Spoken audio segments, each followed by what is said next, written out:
Hello everyone, আসসালামু আলাইকুম। সবাই কেমন আছেন? আশা করি ভালো আছেন। আর যদি ভালো না থাকেন, আমার আজকের পুরো ভিডিওটি দেখে নিন, চুটকিতেই আপনাদের মন ভালো হয়ে যাবে। আজকে কোথায় গিয়েছি জানেন? বলুন তো কোথায় গিয়েছি? আমি পাগল হয়ে যাই যখন বৃষ্টি আসে, আমাকে এই জায়গাতে যেতেই হয়।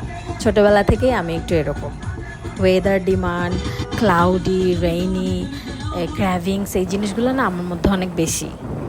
এই ফিলিংসগুলোর জন্য কোটি টাকা লাগে না, ইচ্ছে থাকতে হয় প্রবল। আমি কিন্তু আমার ইচ্ছেকে, আমার স্বাদ আহ্লাদকে, আমার শখকে, আমার পাগলামিকে অনেক বেশি প্রশ্রয় দেই। আমার অনেক ভালো লাগে প্রশ্রয় দিতে, কারণ এগুলোকে যদি আমি প্রশ্রয় না দিতাম আমি মরে যেতাম। আমার যেই স্বভাব, আমি একটু এই বিষয়গুলোকে এনজয় করার মাধ্যমেই জীবনের ভালো লাগা খুঁজে পাই। ছোটো থেকেই বড় হয়েছি আমি, এইরকম করে করেই বড় হয়েছি। যখন যেখানে ভালো লাগে চলে গিয়েছি, যখন যা করতে মন চেয়েছে করে ফেলেছি, যখন যে ক্র্যাভিংসটা আমার উঠেছে সেটা আমি ফিল আপ করে ফেলেছি। কারণ সব সময় না আপনার এনার্জি সেম থাকবে না, অথবা আপনার কাছে সময় থাকলে সুযোগ থাকবে না, সুযোগ থাকলে সময় থাকবে না। তো যার কারণে আমি সব সময় চেষ্টা করি আমার ভালো লাগাগুলোকে ভালোবাসায় রূপান্তর করতে, মেমোরি ক্রিয়েট করতে, এবং সে মেমোরি আঁকড়ে ধরে বেঁচে থাকতে।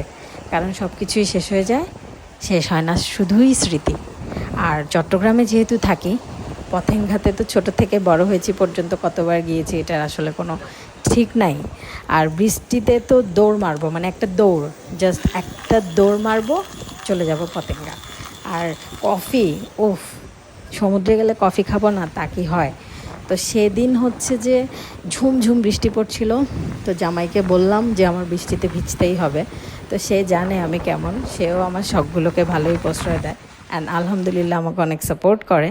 তো একদম আমরা সাদামাটা একদম জামা কাপড় পরে চলে গিয়েছিলাম, কোনো পশ গেট আপ নেই নাই, ওরকম সাথে কোনো ব্যাগও নেই নাই। আমি তো টোটালি ব্যাগ নেই নাই, ইভেন আমার মোবাইলও নেই নাই, কারণ সব সময় সব কিছু পশভাবে খাটে না। যখন যে ওয়েদারে যেটা মানায় সেটাই করতে হয়। গিয়ে অনেক এনজয় করেছি, পেঁয়াজু খেয়েছি, ঝালমুড়ি খেয়েছি, ভিজেছি, চুবেছি, একেবারে শেষ হয়ে গিয়েছি। এরপর সবার লাস্টে আগ্রাবাদে এসে ডিনারটা সেরেছি, আর ডিনারটা করেছি হচ্ছে পেয়ারি তেহেরিতে। এখানে হচ্ছে যে একটা মাটন বিরিয়ানি নেওয়া হয়েছিল, আর আরেকটা হচ্ছে তেহেরি নিয়েছিলাম, বিফ তেহেরিটা। বাট কম্পারেটিভলি আমার কাছে বিফ তেহেরিটা ভালো লেগেছে। আপনারা যদি যান, আপনারা বিফ তেহেরিটা ট্রাই করতে পারেন। মাটন যেটা, সেটা স্কিপ করলেই ভালো হবে, ওটা অতিরিক্ত ড্রাই, ওটা আসলে গলা দিয়ে নামছিল না। তো কিন্তু আমার ওদের ইন্টেরিয়র খুব সুন্দর লেগেছে, তো গিয়ে সুন্দর করে ভিডিও টিডিও করে নিলাম। আর আমার মতো কিন্তু আমার ফ্রেন্ড সার্কেলও পাগল, আর আমরা বোনরাও সবাই এক রকমেরই পাগল। তো মোটামুটি ওদিন আমরা সবাই খুবই এনজয় করেছি। আর এই দিনটার জন্য আল্লাহর কাছে অনেক অনেক শুক্রিয়া। ইভেন আমি যতবারই পতেঙ্গায় যাই, ভিজে টিজে আসি, আমি সবসময় শুক্রিয়া আদায় করি, কারণ আমার অনেক বেশি ভালো লাগে। আশা করি আপনাদেরও ভালো লেগেছে। আল্লাহ হাফেজ।